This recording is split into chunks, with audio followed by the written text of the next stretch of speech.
Hi mga guys, dahil wala po kaming pasok, kaming dalawa ng aking kasama dito sa bahay, ay naisipan po namin magluto po kami ng tinola. Lumabas po kami para bumili po kami ng titinulahin. At ayan po, naigisa ko na po dyan yung mga sangkap, pero hindi ko lang po naipakita sa video. At ayan, sinunod ko na po yung manok at nilagyan ko na rin po siya ng pampalasa, pero asin pa lang po siya mga guys.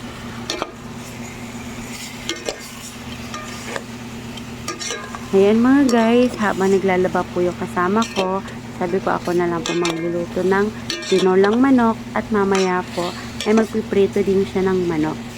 Gusto niya po maliban sa tinolang manok ay may prito pa po daw kaming uulamin. Kaya pinaghati po namin yung binili namin manok mga guys. At ayan po, pinimekos-mekos ko pa din po yung manok mga guys.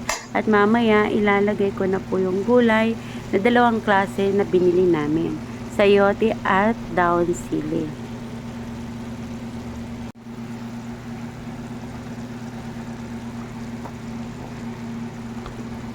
Ayan mga guys, ilalagay ko na po yung sayote.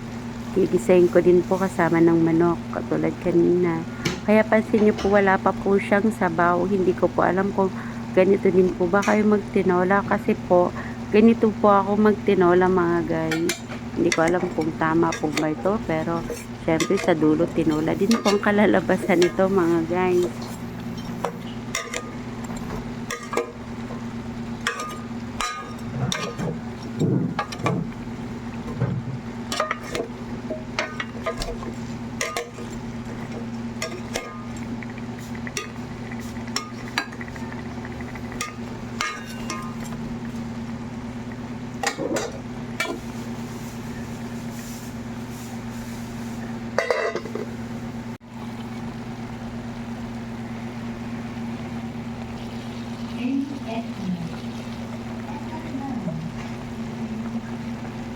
Ayan mga guys, nilagyan ko na po siya ng paminta. Medyo dinamihan ko siya para mas lalong mas malasa yung ating tinula mga guys.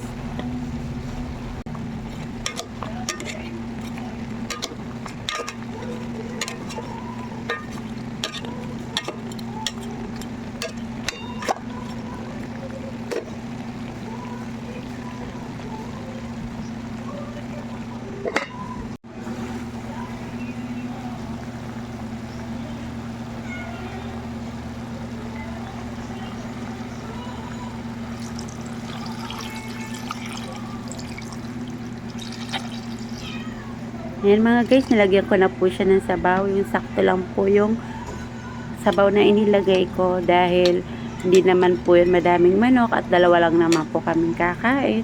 Kaya yung tama lang po inilagay ko para hindi po mawalan po ng lasa yung ating tinola. At syempre, lalagyan ko na rin po siyang mas masarap na pampalasa, yung Knorr cubes mga guys. At lalagyan ko rin po siya ng patis. Syempre, hindi po yun mawawala. Kapag po ako nagtitinola, hindi po talaga mawawala yung patis sa akin.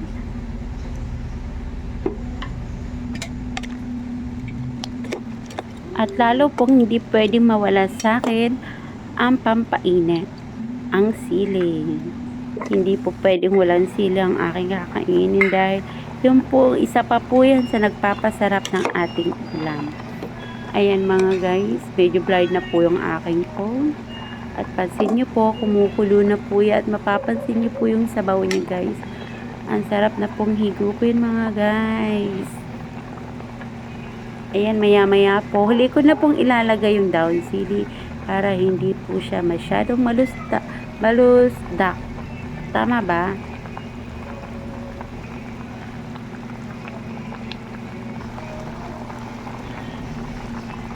Ayan mga guys, nilalagay ko na po yung daon sili. Dapat nga po malunggay po sana ang gusto kong ilagay sa tinola. Kaya lang po wala po kaming nabili. Kaya sabi namin, daon sili na lang ang ipapartner namin na gulay doon sa sayote. Ayun guys, luto na po ang aming ulam. Maya-maya po kakain na rin kami mga guys. Ayan mga guys, hanggang dito na lang po ang aking video mga guys. Thank you nga po pala sa nakaka-appreciate ng aking mga video. Advance Merry Christmas and Happy New Year mga guys. God bless all.